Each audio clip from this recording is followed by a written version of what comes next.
سرکار غوث العظم دستگیر پیران پیر رضی اللہ تعالیٰ عنہ ارشاد فرماتے ہیں کہ میں وہ ہوں کہ جب تک میں کسی کو اجازت نہیں دیتا اس وقت تک اس کی زبان پر میرا نام نہیں آتا، جب میں چاہتا ہوں تب لوگوں کی زبان پر میرا نام آتا ہے۔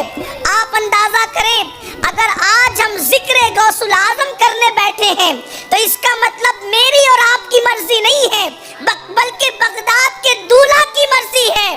فرماتے جب میں چاہتا ہوں تو لوگوں کی زبان پہ میرا نام آتا ہے، اور جب میرا نام لوگوں کی زبان پر آتا ہے تو پھر اللہ ان سے مصیبتوں کو دور فرما دیتا ہے۔ فرماتے مصیبت میں میرا نام لیا کرو، میں ضمانت دیتا ہوں کہ جس نے مصیبت میں میرا نام لیا اللہ اس کی مصیبتوں کو دور فرما دیتا ہے۔ سرکار غوث العظم دستگیر کی شان یہ ہے، میں غوث پاک کی شان کیا بیان کروں؟ غوث پاک کی شان یہ ہے، اللہ اکبر، کہ حضور رحمت عالم رحمت للعالمین صلی اللہ علیہ وآلہ وسلم نے خود غوث پاک کی شان بیان فرمائی۔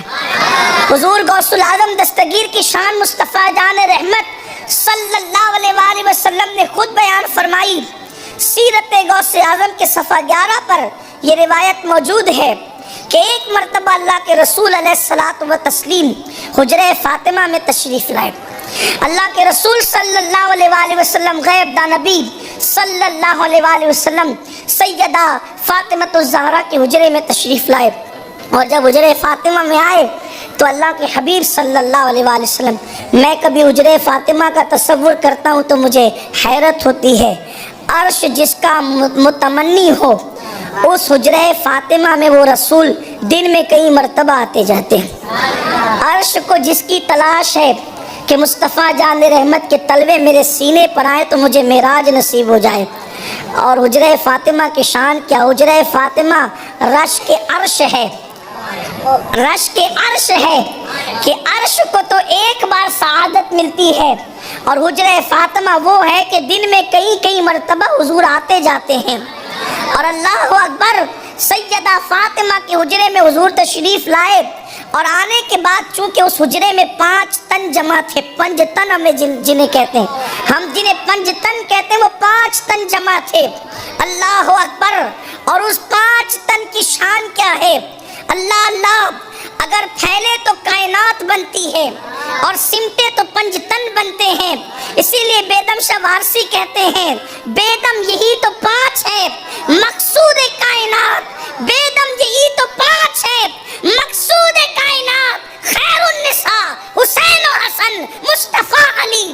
حضور حجرہ فاطمہ میں آئے، مولائے کائنات ہیں، سیدہ فاطمہ ہے، حسن مجتبیٰ ہے، حسین پاک ہے، اور خود رسول اللہ ہے، 5 تن پاک حجرے میں جمع ہے۔ سرکار امام حسن کو اٹھاتے ہیں، اٹھا کر لبوں کو چومتے ہیں، کبھی پیشانیوں کو چومتے ہیں، کبھی آنکھوں کو چومتے ہیں، کبھی سینے سے لگاتے ہیں۔ حالانکہ حضور کا یہ معمول نہیں تھا، جب بھی حضور حجرے میں آتے تھے تو پہلے امام حسین کو لیتے تھے اور ان کو چومتے تھے۔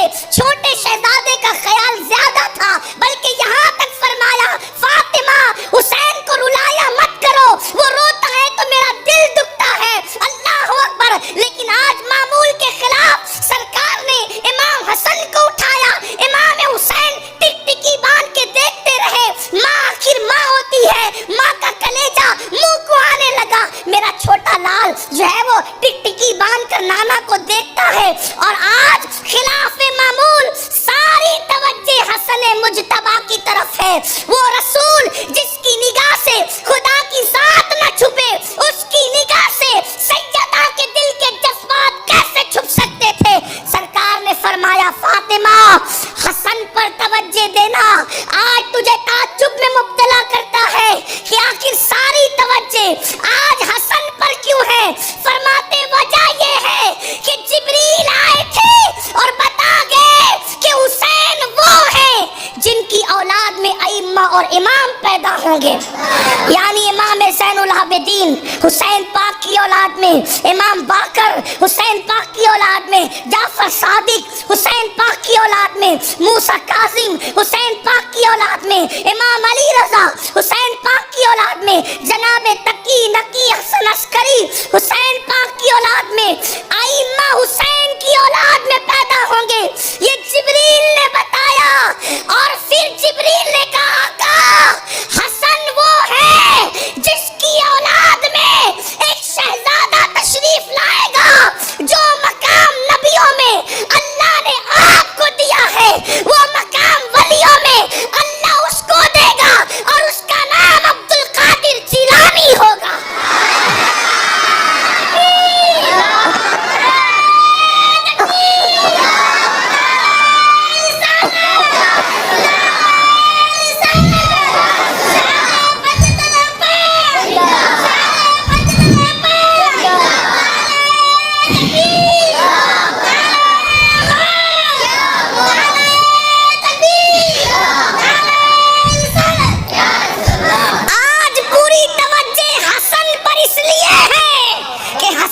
ہوگا, ولی الأولیاء پیدا ہوگا.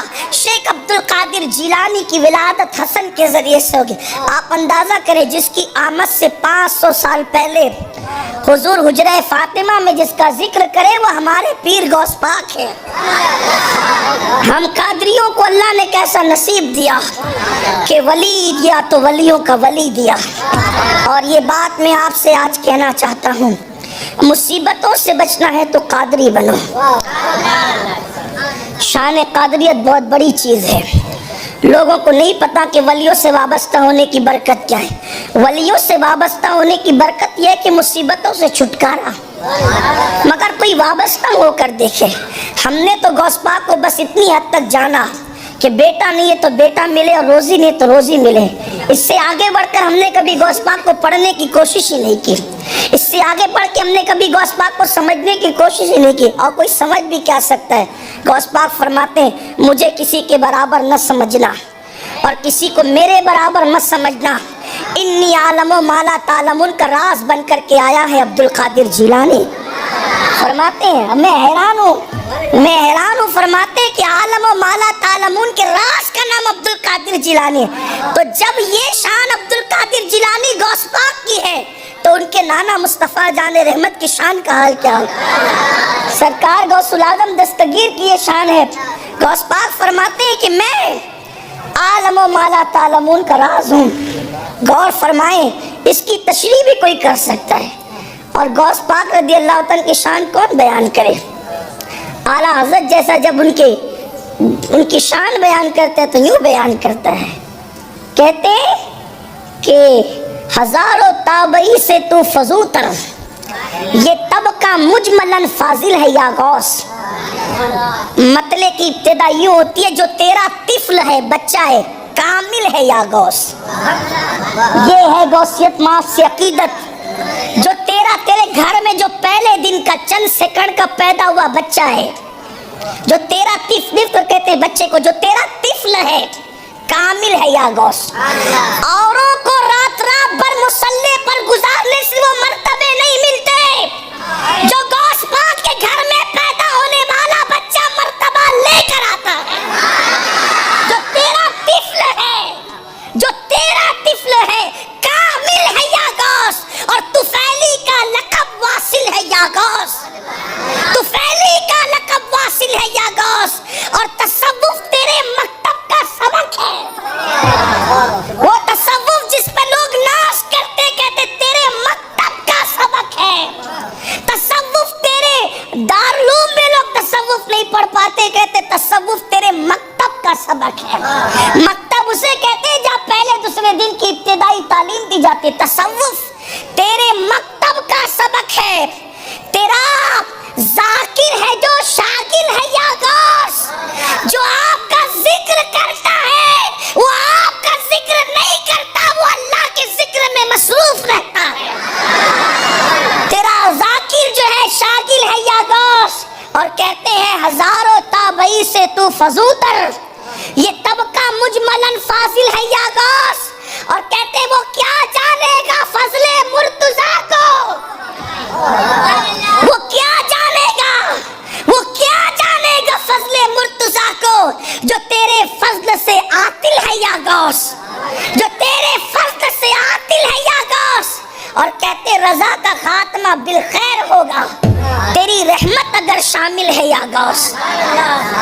تو غوث پاک سے وابستہ ہونا بڑی چیز ہے. غوث پاک فرماتے ہیں, شیخ عبدالحق محدث دہلوی نے لکھا ہے, غوث پاک فرماتے ہیں, ارشاد فرماتے ہیں کہ جو مجھ سے محبت کرنے لگے پھر اس کی عزت میری عزت ہو جاتی ہے اور میں اس کی عزت کا محافظ ہو جاتا ہوں.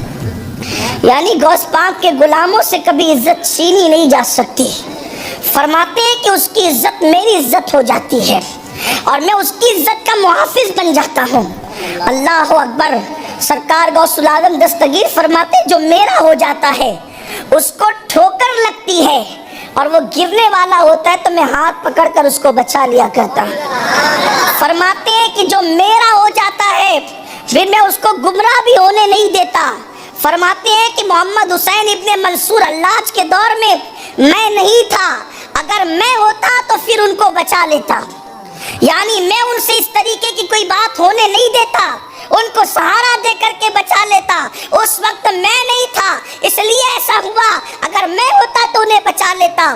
غوث پاک رضی اللہ تعالیٰ کے سلسلے میں جو صرف بیعت ہو جائے اس کے بال بال کو غوث پاک منور کر دیتے ہیں، لیکن بات صرف بیعت ہونے کی ہے۔ لوگ آج کل تو کپڑا پکڑ کے کہتے ہیں کہ ہم نے اپنا ہاتھ غوث پاک کے ہاتھ میں دیا، لیکن یہ صرف رسومات کی طرف لوگ آج پھنس گئے ہیں۔ حقیقت میں بیعت ہوتا کون ہے؟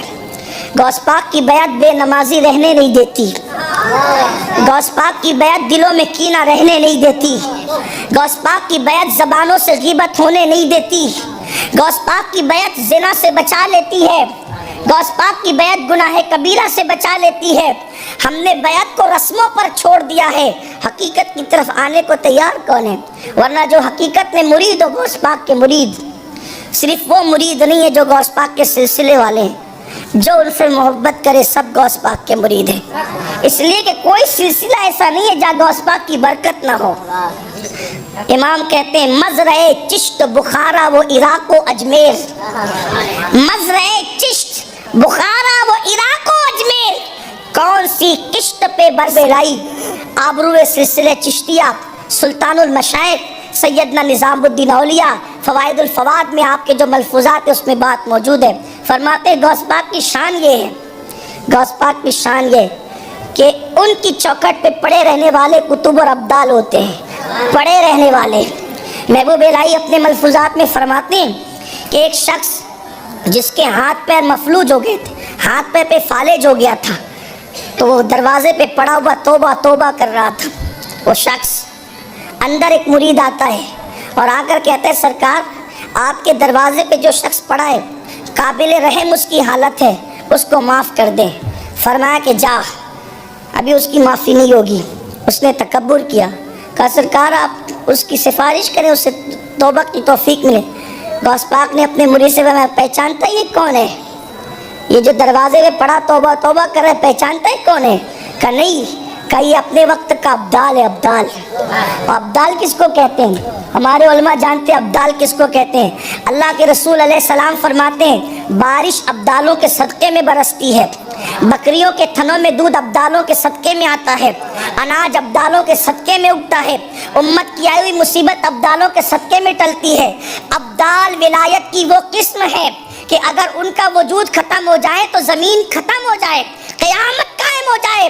اور وہ ابدالوں میں سے ایک ابدال غوث پاک کی چوکھٹ پہ پڑے ہوئے توبہ توبہ کر رہے ہیں۔ فرمایا سرکار یہ ابدال ہے، اور بیان کون کر رہا ہے؟ حضرت محبوب الہی بیان کر رہے ہیں اس کو فوائد الفواد میں، اور علماء سنجر اس کو لکھ رہے ہیں کہ وہ ابدال چوکھٹ غوث پاک پہ پڑا توبہ توبہ کر رہا ہے۔ کہا سرکار اس کا یہ حال کیوں ہوا؟ فرمایا میری بے ادبی کرنے سے، فرمایا میری بے ادبی کرنے سے۔ کہا کیا بے ادبی کر دی؟ کہا کہ 3 ابدال ہوا میں اڑتے ہوئے جا رہے تھے، 3 ابدال ہوا میں اڑتے جا رہے تھے، جیسی میری خانقاہ میرا مدرسہ آیا ایک ادب سے ادھر ہٹ گیا، دوسرا ادب سے ادھر ہٹ گیا کہ شیخ عبد القادر جیلانی کی خانقاہ آ گئی۔ لیکن یہ تھا ابدال، اس نے سوچا کہ میں بھی ولی ہوں، غوث پاک بھی ولی ہے، تو پھر ان کی خانقاہ کا ادب میں کیوں کروں؟ ایک ادھر ہٹا ایک ادھر ہٹا، یہ جیسے اوپر گیا اس کو پٹک دیا گیا نیچے، اور فرمایا کہ اس کا یہ حال ہو گیا۔ صرف کب؟ غوث پاک کی خانقاہ کے اوپر سے گزرنے کا نتیجہ یہ ہے۔ زبان سے کوئی توہین نہیں کی، زبان سے کوئی بے ادبی نہیں کی، زبان سے کوئی گستاخی نہیں کی، بس ہم بھی ولی یہ بھی ولی، ہم ان کی خانقاہ کا احترام کیوں کریں؟ غوث پاک فرماتے پٹک دیا گیا، احوال سلب کر لیے گئے۔ ولایت دینا بھی غوث پاک کے ہاتھ میں ہے، اور دینے کا مقام تو اپنی جگہ ہے۔ فرماتے دینا بھی میرے اختیار میں ہے، اور مجھے سلب الاحوال کی منزل ملی ہے، یعنی ولایت دیتا بھی ہوں اور جس کی چاہتا ہے چھین بھی لیتا ہوں۔ حضور غوث العظم دستگیر نے فرمایا، مجدد الفسانی شیخ احمد سرہندی فرماتے ہیں کہ کوئی ولی جو تقدیر نہیں بدل سکتا، تقدیر کی مختلف قسمیں ہیں، اس کی طرف نہیں جاتا۔ بعض نے 5 کا، بعض نے 3 کا، کچھ لوگ 1 ہی مانتے ہیں، لیکن میں علماء کے تصریحات کی طرف جائے بغیر کہتا ہوں، مجدد الفسانی کہتے ہیں کہ جو اولیاء، سارے اولیاء جو تقدیر نہیں بدل سکتے، تقدیر کی اس قسم کو تنہا غوث الاعظم دستگیر بدل سکتے ہیں۔ تقدیر بدلنے کا اختیار قدرت نے ان کو دیا۔ تقدیر کسے کہتے ہیں؟ تقدیر کسے کہتے ہیں؟ قرآن کہتا ہے لا تبدیل لکلمات اللہ، اللہ کے کلمات بدلتے نہیں، لیکن جو محبوب ہوتے ہیں ان کی شانیں کیا ہوتی ہے۔ میں اس وقت تقدیر کی تشریح نہیں کرتا، لیکن اتنا ضرور کہتا ہوں خدا کے امر کا نام تقدیر ہے، اور غوث پاک کہتے ہیں مجدد الفسانی نے لکھا اس کو بدلنے کا اختیار اللہ تبارک و تعالیٰ نے غوث الاعظم دستگیر کو عطا فرمایا۔